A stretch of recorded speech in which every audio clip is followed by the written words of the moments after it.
สวัสดีครับกับผมนักเรียนร้อยยศวัฒน์แสงรุ่นชั้นปีที่2ตอนไซเบอร์และที่21วันนี้กับผมจะมาแสดงทัศนสัญญาณ20ทัศนสัญญาณทางทหาร20ข้อครับ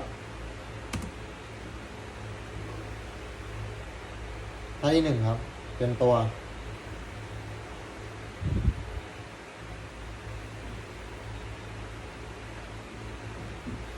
ท่าที่2ครับรวมพล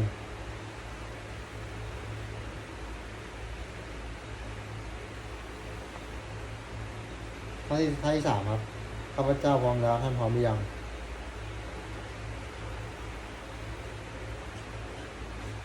ท่าที่4ไปข้างหน้า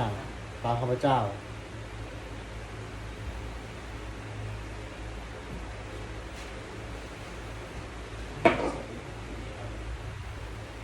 ท่าที่5มาหาข้าพเจ้า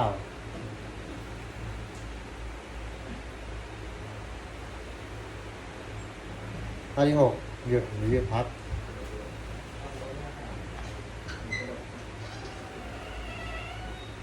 ท่าที่7ร่วมขบวนหมู่แถวตอน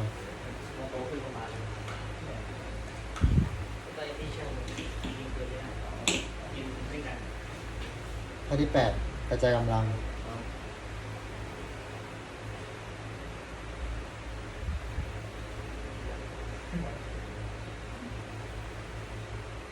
ท่าที่9ถูกโจมตีทางอากาศ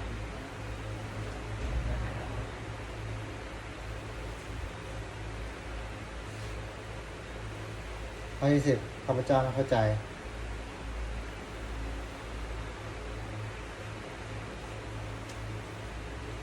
ท่าที่11ไม่เข้าใจคำสั่งจะให้ปฏิบัติอย่างไร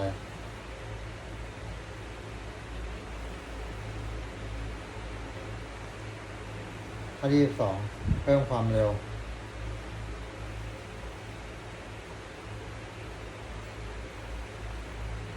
ท่าที่13เริ่มยิง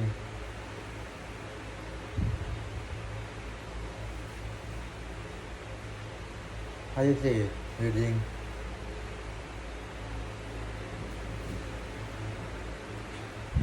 ท่าที่15เลี้ยวซ้ายหรือเลี้ยวขวาขณะเคลื่อนที่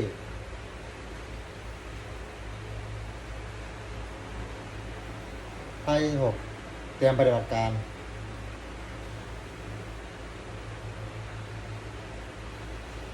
ท่าที่17ติดดาบท่าที่8คุ้มครองการลุกของฝ่ายเรา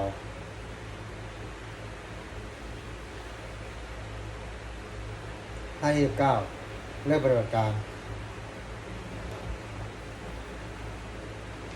ท่าที่20สัญญาณเตือนภัยนิวเคลียร์ครับผมครับ